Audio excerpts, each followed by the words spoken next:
അയ്യാമൻ, ഒരുപാട് ദിവസങ്ങളോളം റോമക്കാരുടെ കോട്ടകൾക്ക് കാവൽ നിന്ന മുസ്ലിമീങ്ങൾ അവിടെ സീജ് ചെയ്തു, അവരെ തളച്ചുകെട്ടി ദിവസങ്ങളോളം. ചെറുപ്പക്കാരാണ് സംഘത്തിലുള്ളത്. ഒരു പെണ്ണ്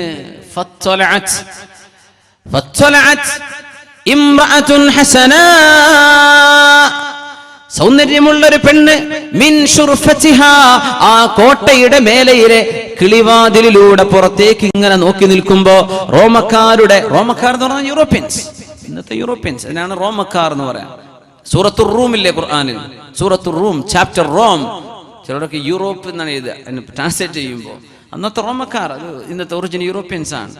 പക്ഷെ അന്ന് അവർ ഭരിച്ചിരുന്നത് സിറിയ അടക്കമുള്ള തുർക്കിയിലേക്കുള്ള ആ ഭാഗങ്ങൾ മുഴുവനും കടന്നു കയറുന്ന ആ പ്രദേശം, നോർത്ത് അറേബ്യയുടെ നോർത്ത് വെസ്റ്റ്. നല്ല സൗന്ദര്യമുള്ളൊരു പെണ്ണ്. അവളിങ്ങനെ എത്തി നോക്കുമ്പോ മുസ്ലിം സൈന്യാധിപന്മാരിൽ പട്ടാളക്കാരിൽപ്പെട്ട ഒരു പട്ടാളക്കാരനാണ് അബ്ദുല്ലാഹി ഇബ്നു അബ്ദുറഹീം. ആ പെണ്ണിനെ കണ്ടപാടെ ഇയാൾക്ക് അസുഖം വരാൻ തുടങ്ങി. കൈഫസ്സബീലു ഇലൈക്, നിന്നെ കാണാൻ എന്താണ് വഴിയെന്ന് ചോദിച്ചു. പിന്നെ വാട്സപ്പ് ഒന്നും ഇല്ലല്ലോ, മെസ്സേജും ടെക്സ്റ്റിങ്ങും ബ്ലൂടൂത്ത് ഒന്നുമില്ല, നേരെ ചോദിക്കാം. കൈഫസ്സബീലു ഇലൈക്, നിന്നെ എങ്ങനെ പ്രാപിക്കാൻ പറ്റും? അവള് പറഞ്ഞു, തനസ്വർ, ക്രിസ്ത്യാനിയായിക്കോ, ഞാൻ ക്രിസ്ത്യാനി പെണ്ണാണ്, ക്രിസ്ത്യാനിയായാൽ നിന്നെ സ്വീകരിക്കാമെന്ന് പറഞ്ഞപ്പോൾ ലാ ഇലാഹ ഇല്ലല്ലാഹയുടെ റബ്ബത്ത് വെട്ടിവെച്ച ഇസ്ലാമിന്റെ കെട്ടുകൾ അഴിക്കുകയും കുരിശ് ധരിക്കുകയും ചെയ്തിട്ട് റോമക്കാരുടെ കോട്ടയിലേക്ക് ചെന്നപ്പോൾ അവർ സ്വീകരിച്ചു. മുസ്ലിമീങ്ങൾ വളഞ്ഞ കോട്ടയാണത്. അവളുടെ വീട്ടിലേക്ക് എത്തി, അവള് സ്വീകരിച്ചു, അവളെ കല്യാണം കഴിച്ചു. ഒരു പെണ്ണിന് വേണ്ടി ഇസ്ലാം കഴുത്തിൽ നിന്ന് ഊരിയെറിഞ്ഞ ഇബ്നു അബ്ദുറഹീം അയാൾ ക്രിസ്ത്യാനിയായി മാറിയെന്ന് മാത്രമല്ല, അവരുടെ പക്ഷം ചേർന്ന് മുസ്ലിമീങ്ങൾക്കെതിരായി പ്രവർത്തിച്ചു. ആഴ്ചകളോളം ക്യാമ്പ് ചെയ്തിട്ട് അവർ തിരിച്ചു പോന്നു മുസ്ലിം സൈന്യം. മുസ്ലിമീങ്ങൾ വളരെ വേദനിച്ചു പോയി. നമ്മുടെ കൂടെയുണ്ടായിരുന്ന ഇബ്നു അബ്ദുറഹീം ഒരു പെണ്ണിന്റെ സൗന്ദര്യം കണ്ടിട്ട് നാളെ അല്ലാഹുവിന്റെ സ്വർഗ്ഗലോകം നഷ്ടപ്പെടുത്തി കളഞ്ഞല്ലോ. ഒരു പെണ്ണിന്റെ സൗന്ദര്യം കണ്ടിട്ട് യാ അയ്യതുഹൻ നഫ്സുൽ മുത്മഇന്ന ഇർജിഇ ഇലാ റബ്ബികി റാദിയതൻ മർദിയ ഫദ്ഖുലി ഫീ ഇബാദി വദ്ഖുലി ജന്നതി. ഭൂമിയിൽ ജീവിച്ചിരുന്ന കാലത്ത് അല്ലാഹുവിനെ വഴിപ്പെടുകയും ആ അല്ലാഹുവിന്റെ വഴിപ്പെടൽ ഇഷ്ടമായി സ്വീകരിക്കുകയും ചെയ്ത യാ അയ്യതുഹൻ നഫ്സുൽ മുത്മഇന്ന, അല്ലാഹുവിൽ ആശ്വാസം പൂണ്ടു കഴിയുന്ന ആത്മാവേ, എന്നിലേക്ക് തിരിച്ചു പോരൂ എന്ന് അല്ലാഹു മരണസമയത്ത് മുഅ്മിനീങ്ങളോട് പറയുന്ന ഈ വാക്ക് ഇനി ഒരിക്കലും ഇബ്നു അബ്ദുറഹീമിനോട് പറയപ്പെടാൻ പോകുന്നില്ല. സത്യവിശ്വാസികളുടെ കൂട്ടത്തിൽ നിന്ന് മാറിപ്പോയിരിക്കുകയാണ്.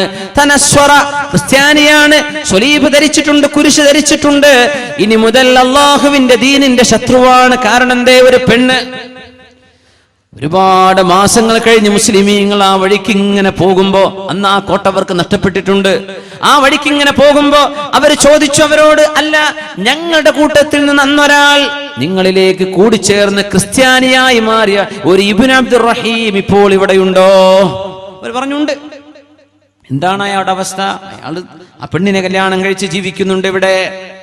അയാളൊന്ന് കാണാൻ കിട്ടുമോ എന്ന് ചോദിച്ചു. പഴയ സുഹൃത്തുക്കൾ കണ്ടോ, കുറേ കാലം നല്ല പയ്യനായി നടന്ന കുട്ടിയൊക്കെ പെട്ടെന്ന് ഒന്ന് ബോംബെ പോയതാ, ഒന്ന് ദുബൈയിലെത്തി, ഒന്ന് ഖത്തറിലെത്തി, ബഹ്റൈനിലെത്തി, അവിടെ കള്ളുകൂടിയും തോന്നിവാസം തുടങ്ങി. നല്ല പയ്യനായിരുന്നു, നഷ്ടപ്പെട്ടു പോയി പറയില്ലേ.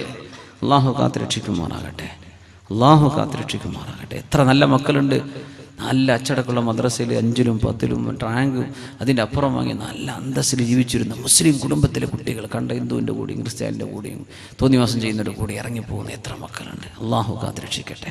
അള്ളാഹു ബോധമില്ലാത്തതുകൊണ്ട് പിശാച് തലയിൽ കയറാൻ അറിയുന്നില്ല ഞാൻ എന്തായി ചെയ്യുന്നത്. തലയിൽ കയറിയിട്ട് കണ്ണ് ടോട്ടലി ബ്ലൈൻഡഡ്, അറിയുന്നില്ല ഞാൻ എന്താണ്, കാണുന്നില്ലല്ലോ, ഹക്ക് കാണുന്നില്ല, പിശാചല്ലാതെ മറ്റൊന്നും കൺമുമ്പിലില്ല, ചെയ്തു കൂട്ടുകയാണ്. അള്ളാഹുണ്ടെന്നോ റസൂലുണ്ടെന്നോ ദീനുണ്ടെന്നോ ഖുർആനുണ്ടെന്നോ എനിക്ക് മരിക്കണമെന്നോ എന്നെ കഫംപുടയിൽ പൊതിഞ്ഞു കൊണ്ടുപോയി മണ്ണിൽ കൊണ്ടുപോയി കടത്തുന്നു, ഇതൊന്നും ഓർമ്മയില്ല. ശരീരത്തിന്റെ ഒരൽപ്പനേരത്തെ ആനന്ദം, ഇതിനു വേണ്ടി മാത്രം ആ ശരീരത്തിന്റെ ഉള്ളിലെങ്ങാനും അള്ളാഹു മാരകമായ രോഗത്തിന്റെ എന്തെങ്കിലും ഒരു അംശം, ഒരു ക്യാൻസറിന്റെ എന്തെങ്കിലും സിംറ്റം ശരീരത്തിന്റെ ഉള്ളിലേക്ക് അള്ളാഹു കടത്തിവിട്ടാൽ കഴിഞ്ഞില്ലേ ഈ ആനന്ദത്തിന്റെ രസങ്ങളൊക്കെ, കഴിഞ്ഞില്ലേ സന്തോഷം, കഴിഞ്ഞില്ലേ ആനന്ദം, പിന്നെ എന്തിനാ ഞാൻ ഇതൊക്കെ ചെയ്തത് എന്ന് മനുഷ്യൻ തിരിച്ചു ചിന്തിക്കുന്ന ഒരു സമയം. വലാ തഹീന മനാസ്, അപ്പോഴേക്കും സമയം കഴിഞ്ഞിരിക്കും. അതുകൊണ്ട് ആലോചിച്ച് ജീവിക്കും മുഅ്മിനെ. കുട്ടികളി കളിക്കാൻ വന്ന ലോകമല്ല ഇത്. ഇത് അള്ളാഹു സീരിയസ് ആയി പറഞ്ഞയച്ച ലോകമാണ്. ഇവിടെ ജീവിക്കാനുള്ള നിയമം അള്ളാഹുവിന്റെ സംവിധാനങ്ങളിലുണ്ട്. അത് പാലിച്ചേ ഇവിടെ ജീവിക്കാൻ പറ്റൂ. അതാണ് വിശുദ്ധ ഖുർആൻ, അതാണ് വിശുദ്ധ ഇസ്ലാം. ഇത് ലോകത്തിന് പഠിപ്പിക്കേണ്ടവരാ നമ്മൾ. നമ്മുടെ അയൽപക്കക്കാരായ ഹിന്ദുക്കൾ, നമ്മുടെ അയൽപക്കക്കാരായ ക്രിസ്ത്യാനികൾ, അവർക്ക് മുസ്ലിമിന്റെ ജീവിതം കണ്ട് പഠിക്കണം. അവർക്ക് ഖുർആൻ അറിയണം. ഒരു ഭാഗമെങ്കിലും അവർക്ക് കേൾപ്പിച്ചു കൊടുക്കണം. നമുക്ക് സമയം കിട്ടാറുണ്ടോ? നമ്മുടെ തമ്മിൽ തല്ലും, നമ്മുടെ ദേശവും, നമ്മുടെ വാഗ്വാദങ്ങളും സംവാദങ്ങളും നമ്മുടെ ഒച്ചപ്പാടുകളും കഴിഞ്ഞിട്ട് ലാ ഇലാഹ ഇല്ലല്ലാഹിലേക്ക് ഒരു മനുഷ്യനെ ക്ഷണിക്കാൻ നമുക്ക് സമയമുണ്ടോ? ഫിത്നയും ഫസാദിനെ സംബന്ധിച്ച് ചിന്തിക്കുന്ന നേരം ഒരൽപ്പം ദഅവത്തിനെ കുറിച്ച് ആലോചിച്ചിട്ടുണ്ടോ? ഇബ്നു അബ്ദുറഹീം നഷ്ടപ്പെട്ടു പോയിരിക്കുകയാണ് മുസ്ലിമീങ്ങൾക്ക്. അവർ ചോദിച്ചു, അയാളൊന്ന് കാണാൻ കിട്ടുമോ? അവരെ വിളിച്ചു വരുത്തി. അതേ കിളിവാതിലിലൂടെ അബ്ദുറഹീം ഇങ്ങനെ നോക്കുമ്പോ തന്റെ പഴയ കൂട്ടുകാർ ചോദിച്ചു, ഇബ്നു അബ്ദുറഹീം മാ ഫഅല സ്വലാതുക വ ഖുർആനുക. ഇബ്നു അബ്ദുറഹീം, നിന്റെ നിസ്കാരം എന്ത് ചെയ്തു നിനക്ക്? വമാ ഫഅല സ്വലാതുക വ ഖുർആനുക. ഖുർആനൊക്കെ അല്പാൽപമൊക്കെ മനപ്പാഠമുണ്ടായിരുന്ന ഇബ്നു അബ്ദുറഹീം, ആ ഖുർആനൊക്കെ എവിടെ പോയി? ഇബ്നു അബ്ദുറഹീം, എന്ത് പറ്റിപ്പോയി നിനക്ക്? ഇങ്ങനെ നിനക്ക് ഭ്രാന്ത് പിടിച്ചോ? ഒരു പെണ്ണിന്റെ കൂടെ നടന്ന് ഇസ്ലാം നഷ്ടപ്പെടുത്തി കളഞ്ഞുവല്ലോ ഇബ്നു അബ്ദുറഹീം. നിനക്ക് വയസ്സാകും, അവൾക്കും വയസ്സാകും, യൗവനം തീരും, സൗന്ദര്യം അവസാനിക്കും. എന്നിട്ട് തിരിച്ചു നോക്കുമ്പോഴേക്കും സമയം കഴിഞ്ഞിരിക്കും. ഇബ്നു അബ്ദുറഹീം, എന്തു പറ്റിയടോ നിനക്ക്? നീ ഇതൊക്കെ ചെയ്യുമായിരുന്നുവെന്ന് ഞങ്ങൾ ചിന്തിച്ചു പോലുമില്ലല്ലോ എന്ന് ഇബ്നു അബ്ദുറഹീമിനോട് ചോദിക്കുമ്പോൾ അദ്ദേഹം വിളിച്ചു പറഞ്ഞു, ഉൻസീതു മിൻഹാ, എല്ലാം മറന്നുപോയിട്ടുണ്ട്. ഖുർആനിൽ നിന്ന് ഒന്നും എനിക്ക് ഓർമ്മയില്ല. ഒരായത്തൊഴികെ ബാക്കിയൊക്കെ ഞാൻ മറന്നുപോയി. എന്താന്ന് ചോദിച്ചു. അയാൾ ഓതി കൊടുത്തു ഒറ്റായത്ത്. ഇത് ഖുർആന്റെ ഒരു അത്ഭുതം കൂടിയാണ്. എല്ലാം മറപ്പിച്ചു അല്ലാഹു, ഇത് മാത്രം ബാക്കി നിർത്തിയ ഹൃദയത്തിൽ. എന്താണെന്നറിയോ? റുബമാ യവദ്ദുല്ലദീന കഫറു ലൗ കാനൂ മുസ്ലിമീൻ. റുബമാ യവദ്ദുല്ലദീന കഫറു ലൗ കാനൂ മുസ്ലിമീൻ. അവിശ്വാസികൾ നാളെ ചിന്തിച്ചു പോകും, ഞാനൊന്ന് മുസ്ലിമായിരുന്നെങ്കിലെന്ന്. റുബമാ യവദ്ദുല്ലദീന കഫറു ലൗ കാനൂ മുസ്ലിമീൻ. ഞങ്ങളൊന്ന് മുസ്ലിമായിരുന്നെങ്കിലെന്ന് അവിശ്വാസികൾ, അമുസ്ലിമീങ്ങൾ കൊതിക്കുന്ന ഒരു നാള് വരാനുണ്ട്. ആ ആശയമുള്ള ആയത്തല്ലാതെ മറ്റെല്ലാം അല്ലാഹു ഹൃദയത്തിൽ നിന്ന് മറപ്പിച്ചു കളഞ്ഞിട്ടുണ്ട്.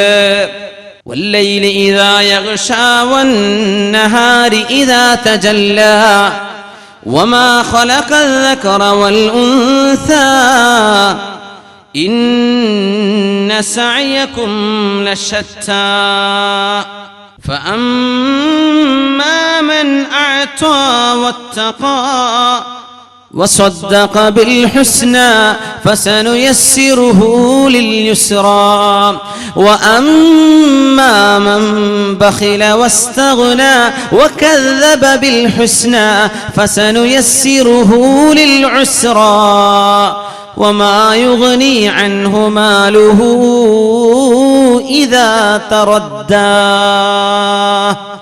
അല്ലാഹുവേ, ഫഅമ്മാ മൻ അഅതാ വത്തഖാ വസദ്ദഖ ബിൽ ഹുസ്നാ ഫസനുയസ്സിറുഹു ലിൽ യുസ്റാ. ആർക്കാണ് സ്വർഗ്ഗത്തിന്റെ വഴി നീ എളുപ്പമാക്കി കൊടുക്കുന്നതെന്നോ, നിന്നെ ഭയപ്പെട്ട് നിനക്ക് വേണ്ടി സമയവും നിനക്ക് വേണ്ടി അധ്വാനവും നിനക്ക് വേണ്ടി എല്ലാം പരിത്യജിക്കുന്നവർക്ക്, നിനക്ക് വേണ്ടി തരുന്നവർക്ക്. ഒരു സ്വഹാബി വന്നു ചോദിച്ചു, അള്ളാഹുവിന്റെ റസൂലിന്റെ മുമ്പിലേക്ക് ഒരു ചെറുപ്പക്കാരൻ വന്ന് ചോദിക്കുകയാണ്, നബിയേ, ഇസ്ലാമിൽ അള്ളാഹു എന്തെല്ലാം ചെയ്യാൻ പറഞ്ഞിട്ടുണ്ടോ അതൊക്കെ എനിക്ക് പ്രശ്നമല്ലാതെ ചെയ്യാൻ പറ്റും. അള്ളാഹു എന്തെല്ലാം ചെയ്യരുത് എന്ന് പറഞ്ഞിട്ടുണ്ടോ അതെല്ലാം ഒഴിവാക്കാനും എനിക്ക് പ്രശ്നമല്ല നബിയേ. ഒന്നൊഴികെ, ഒരു കാര്യം ഒഴികെ, അതെനിക്ക് ശരിക്ക് പറ്റുന്നില്ല നബിയേ. അതുകൊണ്ട് ആ വിഷയത്തിൽ എനിക്കൊരു എക്സ്ക്യൂസ് തരണം, ഞാനത് ചെയ്തോട്ടെ. എന്താ ചോദിക്കുന്നറിയോ? ഇല്ല സിനാ യാ റസൂലല്ലാഹ്, വ്യഭിചാരമല്ലാതെ മറ്റൊക്കെ എനിക്ക് പ്രശ്നമല്ല നബിയെ. കാണാൻ ഭംഗിയുള്ള പെൺകുട്ടികളെ കണ്ടാൽ അവരെ നോക്കി നിൽക്കലും അവരുടെ പിന്നാലെ പോകലും അനുരാഗവും പ്രേമവും തുടങ്ങലും ഇതെന്റെ അസുഖമാണ് നബിയെ. ബാക്കിയൊക്കെ എനിക്ക് കുഴപ്പമില്ല, ഇതിനെന്റെ കണ്ണിനെ സൂക്ഷിക്കാൻ എനിക്ക് കഴിയുന്നില്ല നബിയെ. വ്യഭിചാരത്തിൽ നിന്ന് സൂക്ഷിക്കാൻ എന്റെ ശരീരത്തിന് കഴിയുന്നില്ല നബിയെ. അതുകൊണ്ട് എനിക്കതിലൊരു എക്സ്ക്യൂസ് തരുമോ? അല്ലാഹുവിന്റെ റസൂലിന് ഇത് കൊടുക്കാൻ പറ്റുമോ? എക്സ്ക്യൂസ് ആർക്കില്ലല്ലോ, ആർക്കുമില്ലല്ലോ. അല്ലാഹുവിന്റെ റസൂൽ സ്വല്ലല്ലാഹു അലൈഹി വസല്ലം അരികത്തേക്ക് വിളിച്ചു, ചെറുപ്പക്കാരനെ അരികത്തേക്ക് വിളിച്ചു. ഇത് പറയാൻ ധൈര്യം കാണിച്ചു എന്നതാണ് നബി തങ്ങളുടെ വ്യക്തിത്വത്തിന്റെ മഹത്വം. നമ്മളൊക്കെ പള്ളി ചെന്നിട്ട് ഉസ്താദിനോട് ഇത് പറയോ, പിന്നെ ഉസ്താദെ ഇന്നത്തെ ഖുതുബയിലെ എനിക്ക് വേണ്ടി എക്സ്ക്യൂസിന്റെ വിഷയം പറയണം കേട്ടോ, എന്നെ കൊണ്ട് ഇതാവില്ല. എന്തായിരിക്കും ആൾക്കാർ, മനുഷ്യന്മാർ വെറുതെ വിടുവോ? അല്ലാഹുവിന്റെ റസൂലിനോട് ഇത് പറയുമ്പോൾ ആ സ്വഹാബിക്കറിയാം നബി തങ്ങൾ എന്നെ ഉപദ്രവിക്കൂല, നബി തങ്ങൾ എനിക്കതിന് പരിഹാരം കാണിച്ചു തരുന്നു. അടുത്തേക്ക് വിളിച്ചു. തങ്ങൾ ചോദിച്ചു, അമാ തർദാഹാ ലി ഉമ്മിക, നിങ്ങളുടെ ഉമ്മയെ വന്ന് ആരെങ്കിലും തോന്നിവാസം ചെയ്യുന്നത് നിങ്ങൾക്ക് ഇഷ്ടമാണോ? ഏയ് ഇല്ല നബിയെ, ഞാൻ വിടൂല അവനെ. നിങ്ങളുടെ സ്വന്തം പെങ്ങളുടെ പിന്നാലെ കണ്ടവൻ നടക്കുന്നത് എനിക്ക് ഇഷ്ടമാണോ? സ്വന്തം പെങ്ങളെ സ്കൂളിലോ കോളേജിലോ തിരിച്ചു വരുമ്പോ വഴിയിൽ വെച്ച് ആരെങ്കിലും കമന്റ് അടിക്കുന്നതോ പ്രയാസപ്പെടുത്തുന്നതോ കണ്ടുവെക്കുന്നതോ നിനക്ക് ഇഷ്ടമാണോ? ഇല്ല നബിയെ, അതെനിക്ക് ഇഷ്ടമല്ല. മനുഷ്യത്വം ബാക്കിയുണ്ടായിരുന്ന ചെറുപ്പക്കാരനിൽ, അതുകൊണ്ട് പറഞ്ഞു എനിക്കിഷ്ടമല്ല. നിങ്ങളുടെ സ്വന്തം ഭാര്യയെ ആരെങ്കിലും തോന്നിവാസം ചെയ്യുന്നതോ അനാവശ്യമായ കണ്ണുകൊണ്ട് നോക്കുന്നതോ നിനക്ക് ഇഷ്ടമാണോ? ഇല്ല നബിയെ. എങ്കിൽ സഹോദരാ, നിങ്ങൾ ഈ ചെയ്യാൻ ഉദ്ദേശിക്കുന്ന തിന്മ മറ്റാരുടെയെങ്കിലും ഉമ്മയോ ഭാര്യയോ പെങ്ങളോ അല്ലേ? മറ്റേതെങ്കിലും കുടുംബത്തിൽ ഒരു മകളല്ലേ? മറ്റേതെങ്കിലും നിങ്ങളുടെ സഹോദരന്റെ പെങ്ങളല്ലേ? അതുകൊണ്ട് നിങ്ങളത് ചെയ്യല്ലേ. അല്ലാഹുമ്മ തുഹിർ ഖൽബഹ്, പടച്ചവനെ ഈ ചെറുപ്പക്കാരന്റെ ഹൃദയത്തെ ശുദ്ധിയാക്കി കൊടുക്കണേ അല്ലാ. അല്ലാഹുമ്മ ഗഫിർ ദംബഹ്, അല്ലാഹുവേ ഈ ചെറുപ്പക്കാരന്റെ പാപങ്ങൾ പുറത്തു കൊടുക്കണേ അല്ലാ. അല്ലാഹുമ്മ തുഹിർ ഖൽബഹു, അല്ലാഹുമ്മ ഗഫിർ ദംബഹു. ദുആ ചെയ്തു കൊടുക്കുന്നു കാരുണ്യത്തിന്റെ കടലായ റസൂലുള്ളാഹി സ്വല്ലല്ലാഹു അലൈഹി വസല്ലം. ദുആ ചെയ്തു കൊടുക്കുകയാണ് ഹൃദയത്തിലേക്ക് കൈവച്ചിട്ട്. ഇവിടെ നിന്നാണ് പ്രശ്നം വരുന്നത്, ഹൃദയത്തിന്റെ ഉള്ളിൽ നിന്നാണ് ഈ തിന്മ വരുന്നത്. അല്ലാഹുവേ ആടെ ഹൃദയത്തെ ശുദ്ധിയാക്കി കൊടുക്ക്, ഈ ചെറുപ്പക്കാരന്റെ ഹൃദയത്തെ ശുദ്ധിയാക്കി കൊടുക്കല്ലാ. അല്ലാഹുമ്മ തുഹിർ ഖൽബഹ, അല്ലാഹുമ്മ ഗഫിർ ദംബഹ. തെറ്റുകൾ പുറത്തു കൊടുക്ക്, ഹൃദയത്തെ ശുദ്ധിയാക്കി കൊടുക്കണേ അല്ലാ. സദസ്സിൽ നിന്ന് എഴുന്നേൽക്കുമ്പോൾ അയാൾ പറയുന്നു, നബിയേ എന്റെ ജീവിതത്തിൽ ഇത്രമേൽ ഇഷ്ടമുണ്ടായിരുന്നൊരു വിഷയം ഇനി ഞാൻ എവിടെ നിന്ന് എഴുന്നേറ്റ് പോകുമ്പോൾ അത്രക്ക് വെറുപ്പുള്ള ഒരു തിന്മ എന്റെ മനസ്സിലില്ല നബിയേ. ഞാനിത് അതിനെക്കുറിച്ച് ചിന്തിക്കില്ല നബിയേ. ഞാൻ എന്റെ കണ്ണിനഴിച്ചുവിടില്ല നബിയേ. ഞാൻ ആരുടെയെങ്കിലും പിന്നാലെ പോകില്ല നബിയേ. ഞാൻ വ്യഭിചരിക്കില്ല നബിയേ. അല്ലാഹുവിന് വേണ്ടി ഞാൻ എല്ലാം മാറ്റിവെച്ചു നബിയേ. فأما من أعطى واتقى وصدق بالحسنى, നാളെ പരലോകമുണ്ടെന്ന് വിശ്വസിക്കുന്ന ആളാണ്. അതുകൊണ്ട് അല്ലാഹുവിന് വേണ്ടി ഉപേക്ഷിക്കുകയാണ്. فصدق بالحسنى فسنيسره لليسرى, സ്വർഗ്ഗത്തിലേക്ക് പോകണം, നാളെ നരകത്തിലേക്കല്ല. അല്ലാഹുവിന്റെ കരുണ ലഭിക്കണം, അവന്റെ ശിക്ഷയല്ല. അല്ലാഹുവിന്റെ പൊരുത്തം വേണം, അവന്റെ കോപമല്ല. അല്ലാഹുവിന്റെ കാരുണ്യത്തിന്റെ മലക്കുകൾ വന്നിട്ട് വൽ മലായികതു യദ്ഖുലൂന അലൈഹിം മിൻ കുല്ലി ബാബിൻ സലാമുൻ അലൈക്കും ബിമാ സബർതും ഫനിഅമ ഉഖബദ്ദാർ. സത്യവിശ്വാസികളെ സലാം, നിങ്ങൾക്കിവിടെ രക്ഷയാണ്. സലാമുൻ അലൈക്കും, നിങ്ങൾക്കിവിടെ രക്ഷയാണ്. സ്വർഗ്ഗത്തിൽ ഇനി പേടിക്കണ്ട. ബിമാ സബർതും, ദുനിയാവിൽ ഒരുപാട് ആഗ്രഹങ്ങളെ കടിച്ചു പിടിച്ച് ക്ഷമിച്ചവരല്ലയോ നിങ്ങൾ?